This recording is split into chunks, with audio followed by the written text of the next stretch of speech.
Hello YouTube, this is Captain underscore playing Kerbal Space Program. Ever since the last episode, which was the second one, I updated the game from the version 0.19.0 to version 0.19.1, which has a few bug fixes included, nothing major, but just a few things that might be interesting, and you know, it's always best to have the newest version. So, as you can see, I'm still working on my moon base, which I've set up in the last two episodes, and yeah, this includes the rover and this habitat module that I set up here in the last episode. I moved the lander tug, where this one here, from behind there, and the rover as well, from all the way back there to over here, so I got this all in one spot. This lander tug is going to stay where it is, so I'm not gonna move that anywhere. It's gonna remain part of the base until further notice, just as well as this thing, which is stationary anyways. But what I am going to return is in fact this thing here, which is my new lander tug. I'm just gonna move this rover out of the way because I will need it for the next mission. The Kerbals now living permanently or kind of permanently on the Mun will have to need some, or will require some kind of transportation method, and I decided to send them another rover, this time with the next size wheels, which can actually transport a few Kerbals. So, and that's exactly what we're going to do, and we're going to lift it here with this thing. Okay, so first thing we're going to have to do is check if the station is on appropriate course so we can actually rendezvous with it, because we should first switch to the lander tug. There we go. Okay, Landlorf and Hansby already waiting for the liftoff. I've had a few problems with the duplicate Kerbals because I've got about 28 Kerbals active in missions around the solar system, and that creates a few issues because sometimes you'll actually have two Kerbals with the same name, and that creates some really weird bugs and or some really weird behavior if you have two people with the same name on one ship and they sort of work, they eradicate each other or whatever you want to call it. They just vanish, and then it's really strange behavior, and I just want to avoid that. So I always make sure I wrote down all the names and made sure that they're all not duplicate. So let's make sure that the station is going to be in the right spot, and we're going to be on a lower trajectory, so we want it to be ahead of us, definitely, so we can catch up and we'll not have to wait too long. Good, that's good, I guess. We might want to give it a bit more anyways. So okay, now what we're gonna do is we're gonna see if we can find the right direction. We're gonna have to burn towards the east because that's how it works. Quick save before we do anything else, and check if we've got everything set up. The engines are activated. I guess we can burn.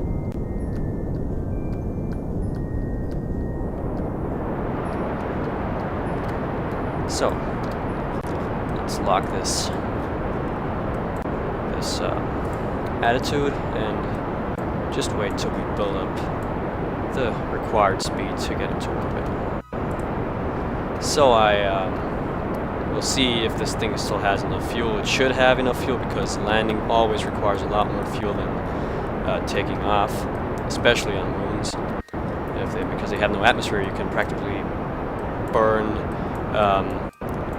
to the side or in the direction of your orbit instantly.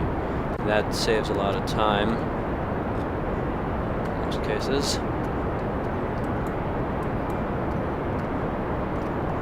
Oh no, I'm doing this in the wrong direction, I can just see.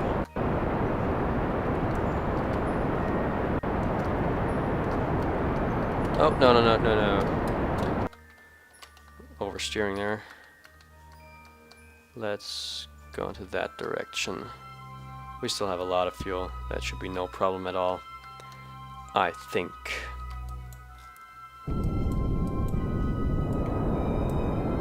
Oh, we should set the station as a target.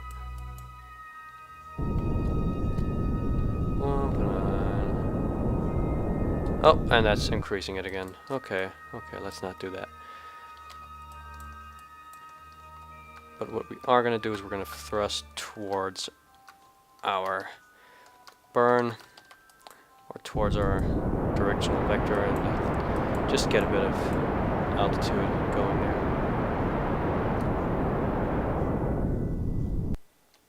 Okay.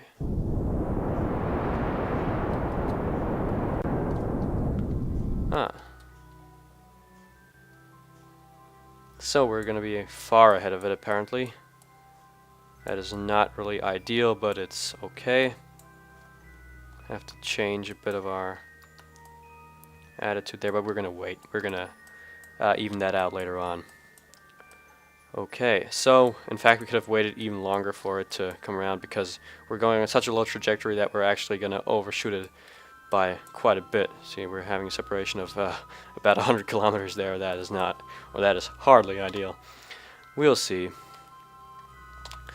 Okay, what we're going to do is we're going to even out our inclination at this point because 2 degrees is a bit too much in my opinion. We have to burn towards the south. Oh, and that was a short burn. Oh, there we go. That's kind of hard to even this out. Yeah, I see, not a number, that's perfect. That means the value is so exact that the game can't even handle it. That's good. Okay.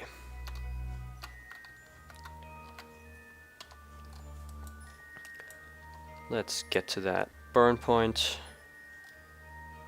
And we might want to overshoot the station actually, because that way we could actually have it catch up with us again and save time of having it do one entire cycle around us and everything. Okay, let's set this up and burn. Whoa, whoa, whoa, whoa, whoa, whoa. That's crap. I just saw what I did. No, that's not supposed to happen. I was burning towards the wrong icon. That was fairly stupid, I guess. Okay, we messed something up there, but we can still fix it.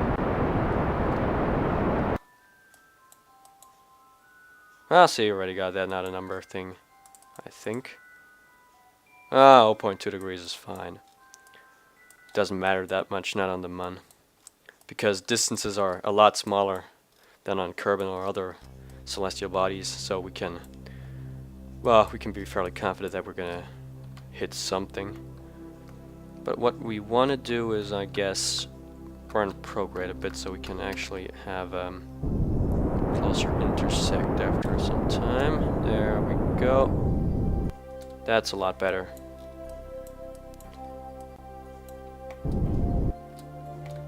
See, 0.5 kilometers is perfect. That's really great. So what we're going to do is we're just going to accelerate to that point. And be careful that we do not overshoot the node, because that would be very bad. Well, we do actually have a periapsis, so... we should turn down time warp entirely if we want to rotate. Okay.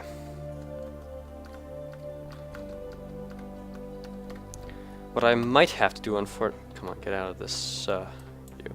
What we might have to do, unfortunately, is actually send up another refueling ship, because, of course, the lander will have to be refueled after this mission. And I'm not sure if I have enough fuel on the station. I guess I should have enough, but if I don't, I'm going to have to pause the recording and send one up here. It's going to take a bit of time, but you won't notice it. So let's break down that relative velocity and make sure that we do not have it overshoot us. And 3 meters per second left. We're just going to bring that down. And there we go. 0.5 meters per second is perfect. So I'm going to cut out this rendezvousing maneuver because that is tedious and takes a bit of time that I do not want to have in this video, because again, I do not want it to go over like half an hour or something like that, which I guess annoys a few viewers, considering that they don't have that much time to watch one video. So, see you in a sec. Okay, I'm back and I'm just about incoming for our docking maneuver. As always, it's not that perfect. And turn off RCS, how about that? And we're turning, I don't want to rotate that much. Yeah, there we go, that was rather quick. Okay, can turn off the lights now. Should have added some over there. And let's just time accelerate for a sec to prevent the wobbling. Okay. We've got this thing up here, and it's still wobbling. Perhaps we should turn off SAS. I guess that helps. Okay, there we go. Quick save to have everything set up in case something bad happens. And I guess we can now refuel this thing. But I'm going to do that later on, as soon as I have the other ship up here. Because looking at these fuel tanks, we should have more than enough to refuel this thing at least one time. At least. And this thing is not entirely empty, so I guess we have a lot of room to maneuver. Yeah, we got a few fuel tanks up here. And this ship, well, it's only got this fuel for deorbiting. And I guess we're going to have to send up a new refueling ship sooner or later. Okay, but before we're going to refuel this thing, which I'm going to cut out also, we're going to return to Kerbin and launch the next thing that I've prepared. This small, or this bigger rover actually, piloted by Sherful and Shellwise, who are now eagerly awaiting the launch. I have to admit, the new launch pad looks kind of nice. Haven't mentioned that before. Except I missed the launch tower. Kind of added something. But I guess it was more of an obstacle to most people. Okay. This thing should be capable of getting to the Mun. I haven't tried it yet. If I fail, I guess I'm going to have to... Oh, can't save while the ship is throttled up. In that case, I'm going to quick save now. Thank you. Okay. Everything should be fine. SAS is turned on. We have RCS on this thing. I guess the staging is all set up properly. Yeah, this should get us to the Mun.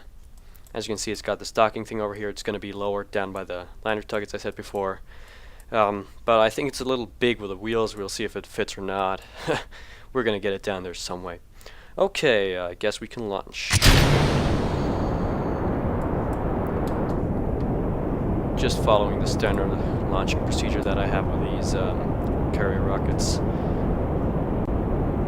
I'm not sure if it's the most efficient way to do it, but you know, I've got a routine here and it works out pretty well. This is, as I said before, perhaps in the other videos, standard asparagus staging. Got this stage, these side stages dropping off first, and these two stages dropping off, and the center stage having a lot of fuel left in the end, which is kind of cool and can get you to a lot of places. Just throttle down a bit and drop the sidemost stages and throttle up because we're actually losing velocity now, which is really not my intention at this stage of flight. Okay, I guess I'm going to cut out most of this and return when I'm back in orbit. See you then. Okay, I'm back and I've set up the orbit at around 75 kilometers, which is perfect. It's pretty circular and I'm proud of that, but we should really get going, getting this thing to the Mun. Let's move that over there. And this burn is pretty simple as always. I just get it to the appropriate height there.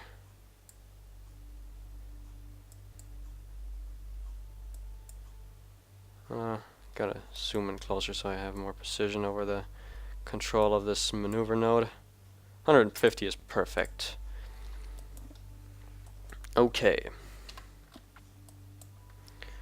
One thing we should check though is the inclination, which is hardly noticeable, so that's no problem at all.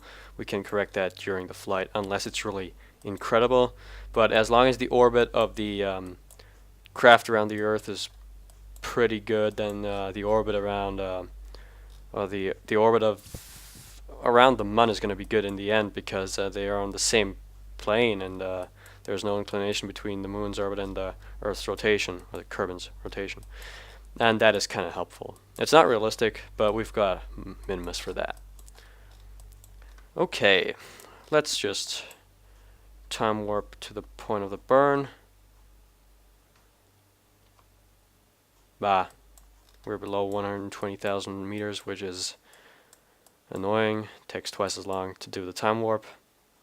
But we'll get there sometime. And before we take too long, we should rotate this craft and see how long the burn is actually going to take. Because these estimated burn times are never accurate. At least I've never seen them be accurate. Okay. This orbit is still fine. And so time accelerate there. Okay. What we're gonna do is we're gonna burn for a sec. It says 22 seconds, but because the fuel of this thing is almost empty, we should start burning at about, I don't know, 45 seconds or something, or at least a minute, because we're gonna have to burn with the other engine for a longer time. This one's gonna run out of fuel in a short time, and then we don't want to have too much of a burn left because we underestimated it. Okay, we're getting there. Let's start the burn about now.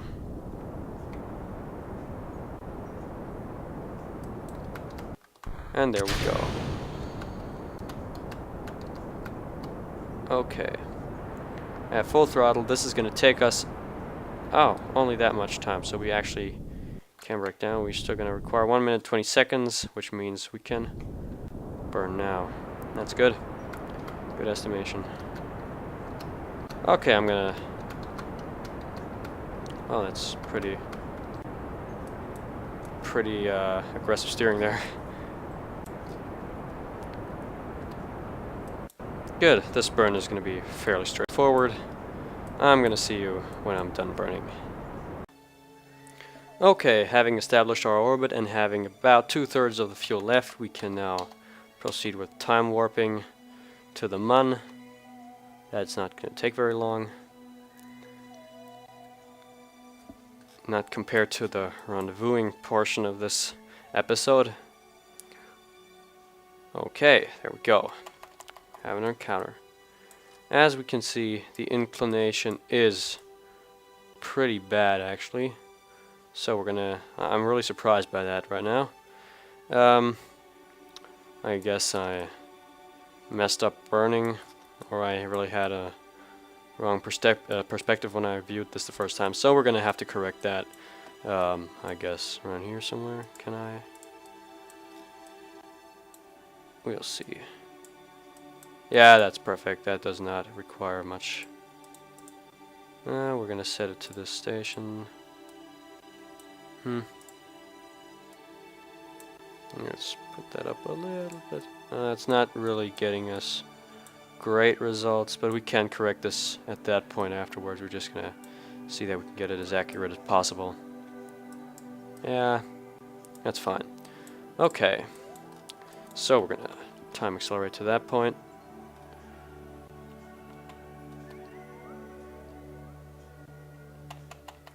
Just reorient the spacecraft, face it north.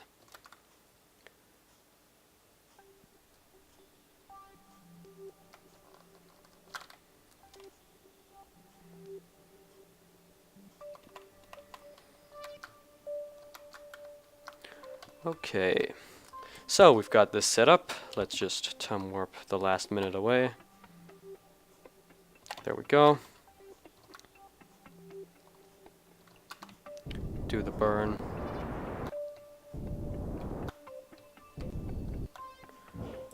Perfect. Got this set up. Now we're going to set another maneuver note. Burn retrograde. So we have a vaguely circular orbit.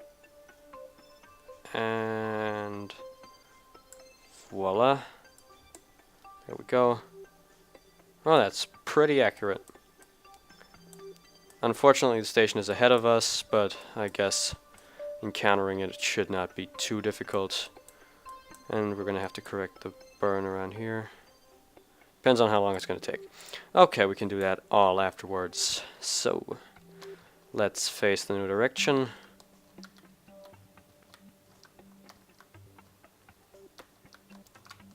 right about there. Quick save, because we haven't done so far in this mission. You never know when something bad's gonna happen. Then we're gonna speed up all the way there. Test burn, see how long it's gonna take. 30 seconds, that means we're gonna burn 15 seconds in. Not cutting out very much here, because this is all part of the mission, I guess. All the important stuff. It's really trivial, but for people who are not that familiar with Kerbal Space Program, it might be helpful, or at least, you know, interesting. You don't know. You can skip all this if you want to, if you're only interested in the landings and actually the dockings or whatever you're into. That's a nice thing about YouTube videos. You can skip them, you can fast forward them with all these options.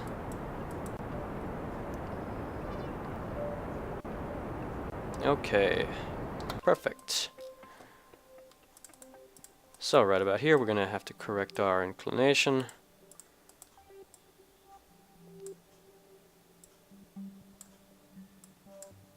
Kabloosh, 0.0. Perfect. And we can do this all in one scene without having to cut anything out, because it's going very well at the moment. So we're gonna have to face south.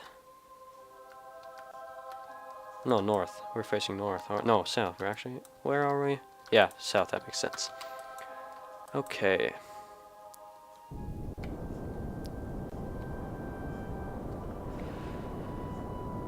And bam. Wonderful. Perfect. 0.1 degrees is no problem at all. Now the only thing we got to do is wait until the station is in a appropriate position so we can rendezvous with it and eventually dock. So I'm just going to cut that part out. See you when I'm having a decent trajectory. Okay, I have a good trajectory set up. The separation is about 0.5 kilometer, which is perfect. Yeah, that's just a few time warp seconds out, and we're gonna correct and even out the orbits at that point. Okay, turn around by 180 degrees. What a beautiful scenery again. I just love these shadings when you see these specular effects, or whatever it is. Not specular, but this kind of bump mapping thing going on. It's really awesome. I just like the shading of this game. Looks pretty awesome.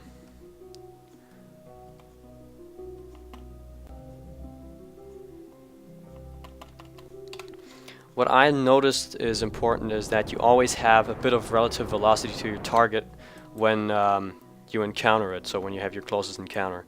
Or at least when you're doing your, you know, orbit equalizing burn, or whatever you want to call it.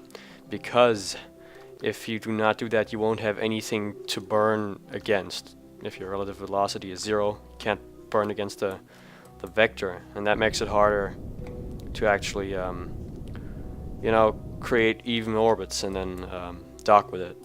I've messed up a few things quite often, so I've actually had encounters where I was like, I don't know, 300 meters out, and then I just tried to burn somewhere, but I didn't have an option because I was absolutely even with it, and I didn't know where to burn. And then I slowly dropped away, and I wasted a lot of fuel, and sometimes wasn't even able to dock.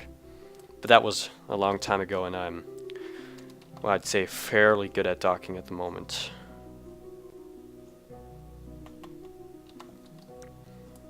So,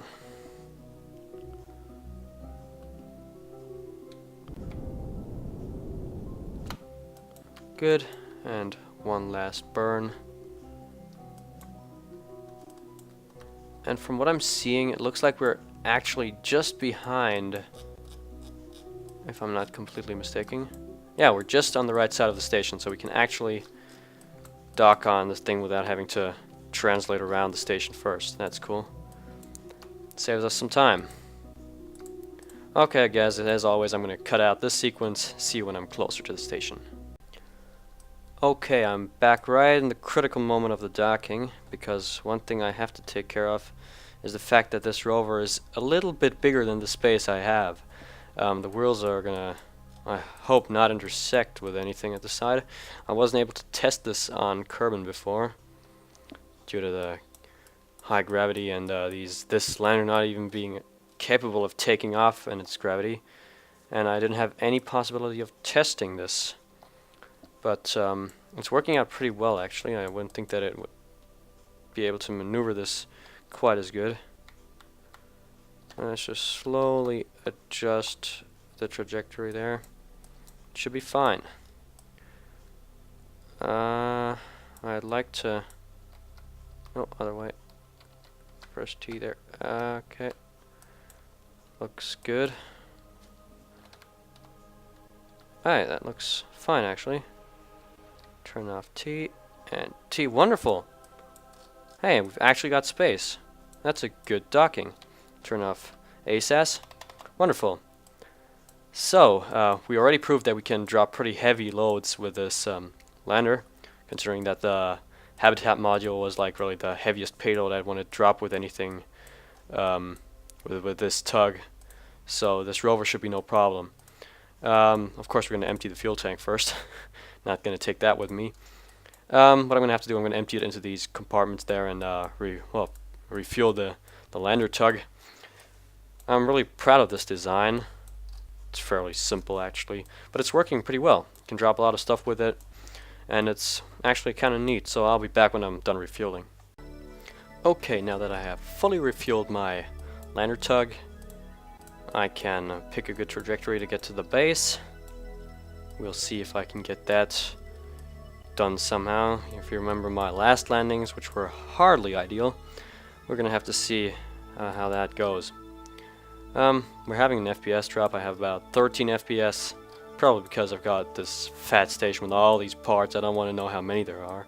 Especially this tug is probably taking up a lot and all these tiny parts on the rover. Yeah, good thing we're not putting up so much stuff here. It's kind of sad to have a limit like this because you could really build monstrous stuff. But you know, every game's got to have a limit. That's how life is. Okay, looks like our rover is just on the day side, so we can still do some stuff with it before night's gonna fall down there. I do not want to land at nighttime. Trust me, that is a bad idea. Okay, so now we're gonna time accelerate to a point from where we can actually start to make a decent approach somehow. Still not entirely sure what's the best way to do it. Of course, I'm not going to try one of those like super flat and shallow trajectories. That was stupid. I'm not going to do that again. Ah, we've got lights on the rover, and they're apparently working. Good. You know, I like the shading working now, but I guess it's going to be pretty dark for you people on the, well, on the other side of the internet watching this.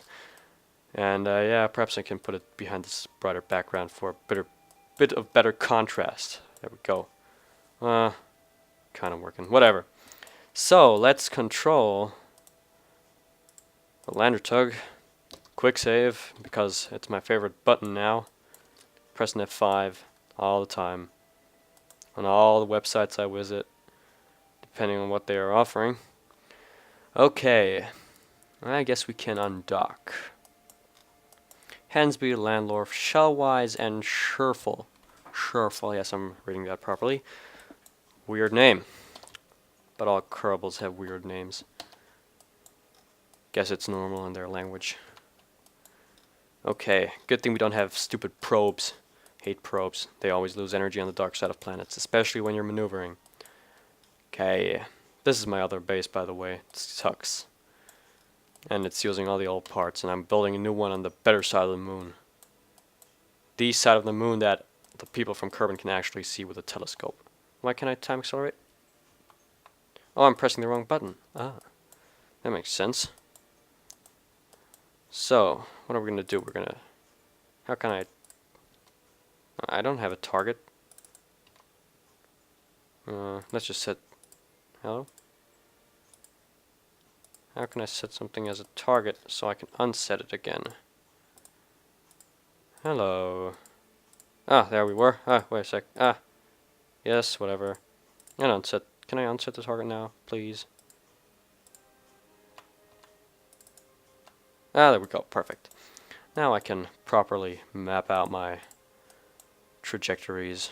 Why is it lagging and wobbling? That's supposed to be?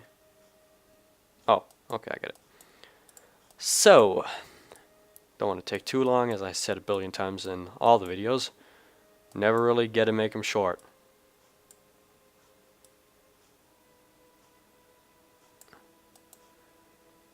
Gotta compensate for the rotation of the mun, of course. Periap's down to 15,000. We can lower that. 9,000. That's neat, but not enough. 8,000. We can go below that. 6,000 is good. Okay. So what we're gonna do now is we're gonna. There's no point in doing that. Actually, we're gonna have to do that later on. So let's not do that. I'm not sure if I. Okay, let's do that again. Although it shouldn't be affecting my trajectory too much, I guess. Yeah, let's just correct that stuff. There we go. Okay, that burn should be good. Should be more than ideal to reach the goals we want to reach. Oh, and I want to burn with this engine. And not with these. Okay. Slowly rotate towards the retrograde marker. And then towards the actual node indicating marker. Perfect. And now the sprint's not going to take long at all, so we can just time accelerate down to about 10 seconds. La-di-da. Although I am going to quick save because this is always a critical point in landings. Everything can go wrong from now on. Good, let's slowly time warp down. Oh, almost overshot it there. Okay, there we go.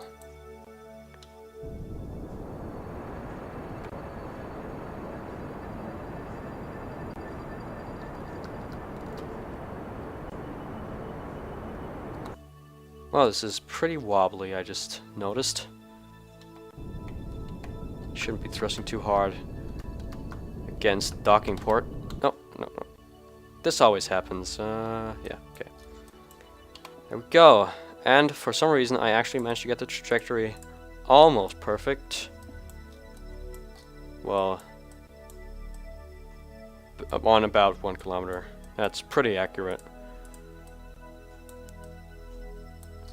As accurate as it need be. So slowly lower our thing there, and then good. That's fine. I'm still not sure how much the plan's gonna rotate, or the mun is gonna rotate, and the time we're coming there. Guess it shouldn't be too much, but it's still a factor that has to be. Well, yeah, we have to remind ourselves of, because it rotates enough to miss our targets by quite a bit. So where would we thrust? We would thrust south. There we go.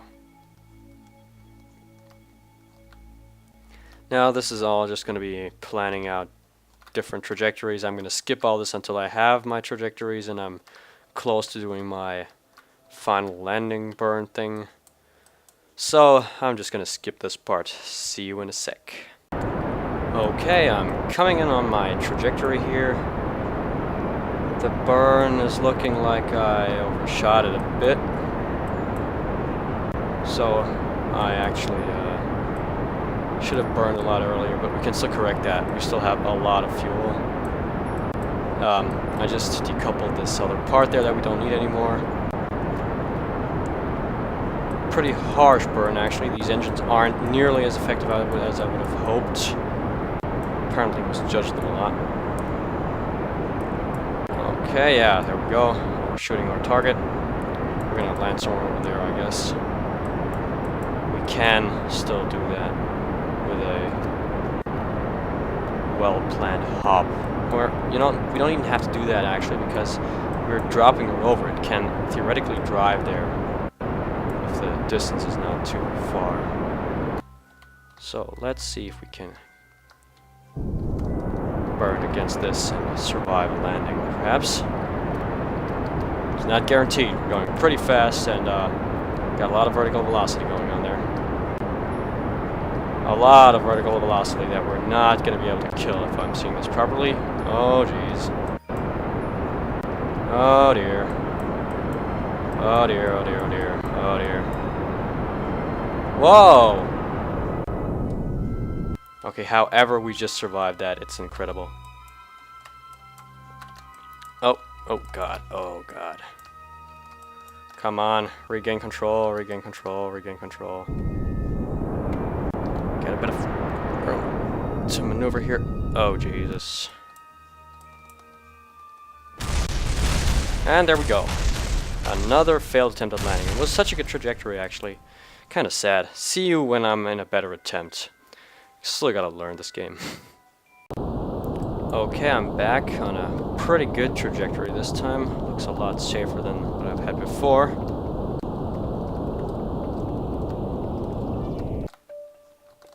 And I messed it up. So we're gonna have to burn upwards a bit. And to be honest, I'm gonna land this right now. I do not want to take risks, because I know I'm really prone to oversteering this thing at some point. So I'm just gonna land it right here and have that rover drive the 1.3 kilometers. My landing skills are not that awesome. I did pretty much, because you didn't see it right now, I did pretty much the same burn I did before. We're just breaking down our last bit of horizontal velocity as good as possible. Oop. That was rough, but only because I was trying to use RCS to counteract some of the horizontal velocity. Look, we got a lot of fuel left. That's perfect. Thing is, we're gonna have to jump a bit before we can drop the rover. So let's quick save. I don't want to have to do this again because I've missed something. Okay. Let's control the vessel from here. Turn on the brakes. There we go. And now carefully turn off the engines first. We never know what happens. I guess everything should be fine. Undock. Wonderful. Got our rover on the moon. So I don't think we can get out of here without bumping into something. We're gonna have to take off, which I don't really like doing at the moment. We're gonna have to do a little hop and land a few meters beside it. And I'm gonna do this from this perspective because it's a lot easier when the angles actually correspond to what you're pressing on the keyboard. Let's switch to the... no, not that. Not that. Not that. That. Okay. Landlorf and Hansby are tilting their heads the same direction for some reason, but I don't care. Okay. We can do this. Turn on those engines. Press F5 just to make sure that we don't do any great mistakes. And carefully lift off, hopefully not damaging anything.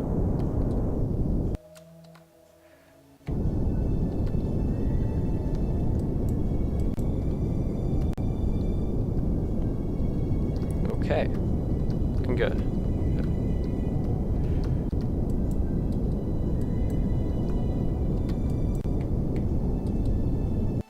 Wonderful. Small hop there. Perfect. Turn off those engines again and drive the rover over there. We don't have to turn on brakes on this thing. Brakes on this should be activated, by the way. Oh, we don't need them active now. Can close this shield, just looks stupid having it open. And I guess it's blocking the little solar panels I've stuck on here. All awkward angles. Okay. Whoa. Now I'm just noticing something really stupid about this about this rover, that the lander capsule's torque is actually so high it's flipping the rover rather than accelerating it, which is stupid, I guess. So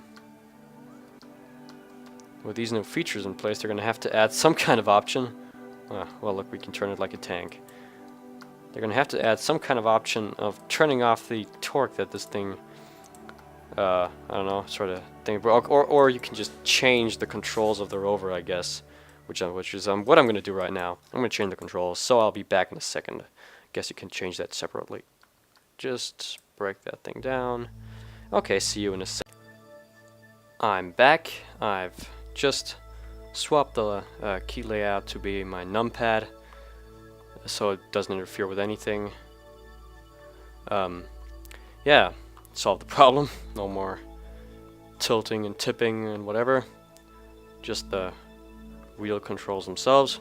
We can actually go pretty fast, as I'm just seeing. We can go up to about 10 meters per second, even uphill. That's kind of cool. And it drives fairly stable even at these speeds, so got a good transport vehicle there. Can reach similar speeds of that of my old rover, and actually transport kerbals. And if it's facing the right direction, so if it's driving away from the sun, it can actually drive without ever having to stop, because the amount of energy that the solar panels generate is, well, apparently above the amount of energy that the wheels use up. And that's, oh, no. Whoa, okay. Gotta be careful braking in the future. Can do some cool wheelies there, I guess. Well, let's do a wheelie. Because kerbals are always, you know, they brag a lot and they do a lot of weird stuff. You know, they can do a wheelie while standing. It makes them even cooler. I like the suspension on this thing, though. Boing. Well, as I said before, a good thing is, or did I mention it? I don't know. You can repair these wheels, so in case I should ever break one of them by driving against something else, nothing much you can drive against. The rocks don't have collisions yet, but, you know, it could happen that you do a weird jump and, you know, one of the wheel pops, one of the tires pops. You can just go into EVA and actually fix that. Okay, let's check out. So we got our little thing here. What we're gonna do is we're gonna see if one of the other kerbals wants to go for a ride. Let's turn on the brakes and switch to this thing. Perfect. We're gonna extend the ladder and have Harden. He's never been on much of EVA trips, so we're gonna send him out once. Ladder extended? Yep. This makes for a fairly good base, actually. Looks kind of fun. Okay. I've tried this before on Kerbin. Didn't work that well. But I've seen people use this concept on landers, so I guess it should be possible to use this on a rover. Tend to fall off, though. So, do a little jump. Whoa, my god. No, okay, don't do a little jump. That was stupid. Turn on RCS. And slowly thrust upwards. And no, don't jump, idiot. Turn on RCS. Thrust upwards and press. Ah, you almost had it there. Turn on your RCS. Thrust upwards. Grab it. Yeah, there you go. Good job. Okay. What? While on a ladder? What do you mean? Of course I can. Of course I can. I know I can. Why can't I go to the Space Center? Can't go to the Space Center. That's stupid. Why can't I drive this thing? Could do so before. There we go. Oh no, that's him. Ah, haha. For some reason you gotta do it that way. Okay. Turn off the brakes. And start driving. And see, he's hanging on the side there, or onto the back. Guess it's not the most comfortable position, but you can actually transport 4 kerbals with this thing instead of just 2. Now that we have 6 kerbals on this planet, we have more. We've got 8. We've got 2 in there, 2 in there, 2 in there, and 2 in there. We got 8 kerbals on the moon base. Oh, it's getting crowded down here. Hey, he's actually holding on pretty well. Let's see how fast we can go without him falling off and just sliding off into the distance. Do a little drift there. And he fell off. Okay. So this is not really working that well. But we don't have to move 4 kerbals at a time, do we? we're just gonna leave that guy out there. He can fly home later on.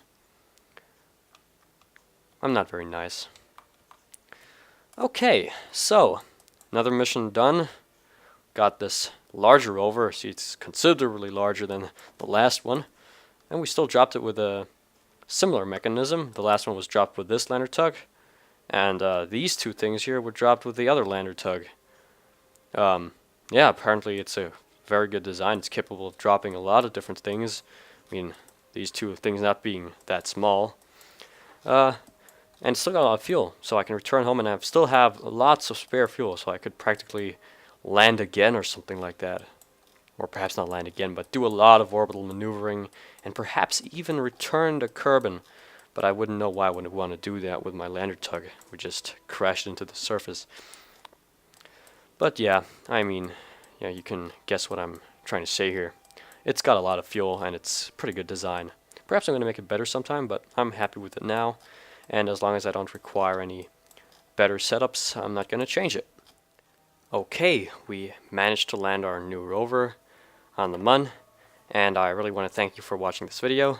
Hope you enjoyed it. Hope you enjoyed the other videos. Hope you're going to watch more of my videos, and perhaps might even subscribe to my channel.